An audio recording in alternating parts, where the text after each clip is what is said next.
সমগ্ৰ অসমবাসীক মোৰ ফালৰ পৰা ভোগালী বিহুৰ আন্তৰিক শুভেচ্ছা জ্ঞাপন কৰিছোঁ।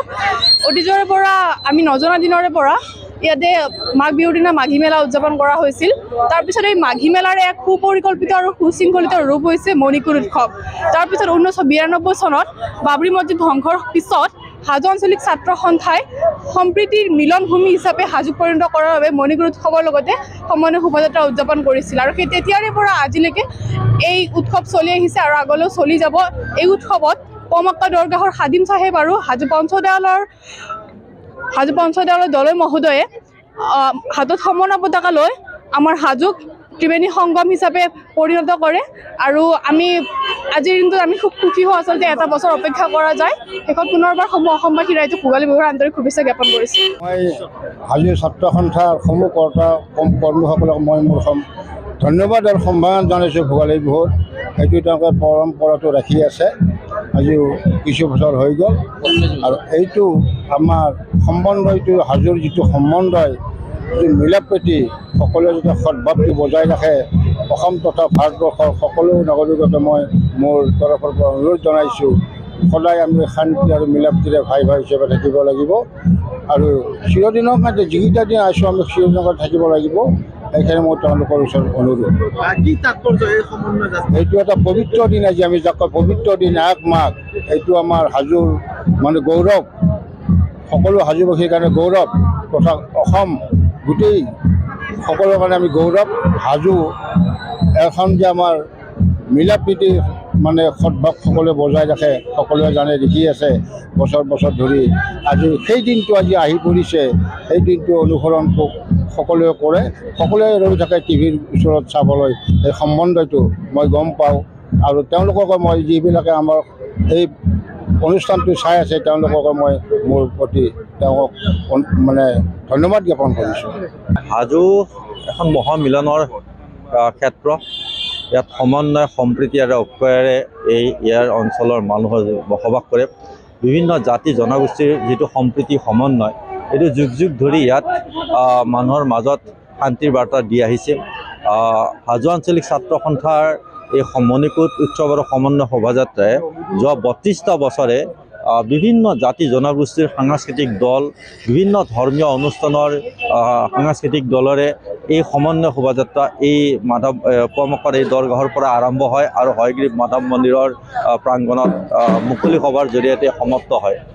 এই 32টা বছৰে এখন ঠাইৰ মানুহে সমন্বয় সম্প্ৰীতিৰ বাৰ্তা সমগ্ৰ দেশবাসীৰ বা বিশ্ববাসীৰ কাৰণে সদায় বাৰ্তা দি আহিছে। আৰু ইয়াৰ এই সমন্বয় এটা ব্যতিক্ৰম সমন্বয়, কাৰণ ইয়াৰ মানুহৰ ধৰ্মীয় যিটো চেতনা উদাৰতা এইটো সম্পূৰ্ণভাৱে সুকীয়া। কাৰণ ইয়াৰ প্ৰতিটো ধৰ্মৰ মানুহে ইয়াত মৰ্যাদা সহকাৰে ইটো ধৰ্মই আন ধৰ্মক খুব মৰ্যাদাপূৰ্ণভাৱে সন্মানজনকভাৱে সদায় দেখুৱাই আহিছে। আৰু আমাৰ অসমখন এনেকুৱা এখন ৰাজ্য যিখন ৰাজ্যৰ বিভিন্ন জাতি জনগোষ্ঠীৰে একেলগে আমি বাস কৰোঁ। বিভিন্ন জাতি জনগোষ্ঠীৰ সম্প্ৰীতিহে আমাৰ এটা অসমীয়া জাতিৰ পৰিচয়। আৰু সেইকাৰণে অসমৰ নিচিনা ৰাজ্যৰ অন্তৰ্গত এই হাজোৰ পৰাই এটা সমন্বয় বাৰ্তা প্ৰতি বছৰে মানুহৰ মাজত বিলাই আহিছে। আৰু এইবাৰো এই ঠাইৰ পৰাই সমন্বয়ৰ যি সাংস্কৃতিক সমন্বয়ৰ যি যাত্ৰা, এই যাত্ৰা ইয়াৰ পৰা আৰম্ভ হ'ব। পমক্কা হয়গ্ৰীৱ মাধৱ মন্দিৰৰ দলে আৰু পমক্কাৰ খাদিমে এই শোভাযাত্ৰা উদ্বোধন কৰিব। আৰু দুজনৰ এই উদ্বোধন কৰাৰ পিছত বিভিন্ন সাংস্কৃতিক দল, বিভিন্ন জনগোষ্ঠীয় দলে ইয়াত অংশগ্ৰহণ কৰিব আৰু সকলোৱে মানৱ জাতিৰ শান্তিৰ কাৰণে, মানৱ জাতিৰ প্ৰগতিৰ কাৰণে সকলোৱে বাৰ্তা দিবলৈ প্ৰয়াস কৰে। আৰু এই শোভাযাত্ৰাত বিশেষকৈ আমি প্ৰতি বছৰে এটা কথা লক্ষ্য কৰিছোঁ যে হাজোৰ সমন্বয় যেতিয়া আন দেশত কেতিয়াবা ভাতৃঘাতী সংঘৰ্ষ যদি কেতিয়াবা উদ্ভাৱন হয়, সেই সময়ত এই হাজোৰে সমন্বয় এটা প্ৰেৰণা হিচাপে বা এটা আদৰ্শ হিচাপে সদায় বাট দেখুৱাই আহিছে। আৰু সেইকাৰণে হাজোবাসী সদায় সম্প্ৰীতি সমন্বয়ৰ এটা অনন্য ঠাই, যি ঠাইত হয়গ্ৰীৱ মাধৱ মন্দিৰ, পঞ্চতীৰ্থ ধৰি আন তীৰ্থস্থানসমূহ আছে, পমক্কা আছে। এই তীৰ্থস্থানসমূহলৈ অসম নহয়, ভাৰতবৰ্ষ নহয়, বিশ্বৰ বিভিন্ন তীৰ্থযাত্ৰী আহে আৰু সকলোৱে ইয়াৰ পৰা শান্তিৰ বাৰ্তা লৈ যায়। কাৰণ আজি কোনে অনুভৱ কৰে ইয়াত সদৌ অসম ছাত্ৰ সন্থাৰ সভাপতি উৎপল শৰ্মা, সাধাৰণ সম্পাদক শংকৰজ্যোতি বৰুৱা, অসম সাহিত্য সভাৰ সম্পাদক প্ৰধান ডক্টৰ উপেন শৰ্মা, লগতে সাংস্কৃতিক জগতৰ কেইবাগৰাকী তাৰকা দীপলিনা ডেকা, দীপান্বিতা ডেকা, মানস ৰবীন, সেমান্তিকা, নয়ন নীলিম আৰু নেকিবুকে ধৰি কেইবাগৰাকী সাংস্কৃতিক তাৰকা ইয়াত অংশগ্ৰহণ কৰিব।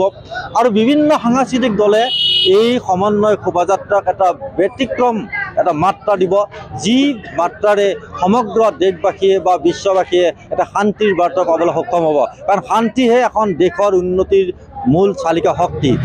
ঐক্য সমন্বয় শান্তিৰে দেশ প্ৰগতিৰ দিশত আগুৱাই যোৱাৰ ক্ষেত্ৰত হাজোৰ সমন্বয় শোভাযাত্ৰাই যোৱা ৩২ বছৰে সম্পূৰ্ণভাৱে এটা শান্তিৰ বাৰ্তা দি আহিছে আৰু সেই প্ৰয়াস আজি সমগ্ৰ হাজোবাসীয়ে অব্যাহত ৰাখিছে। আজিও সেই শান্তিৰ বাৰ্তা দিব পাৰিব বুলি মই আশা ৰাখিছোঁ।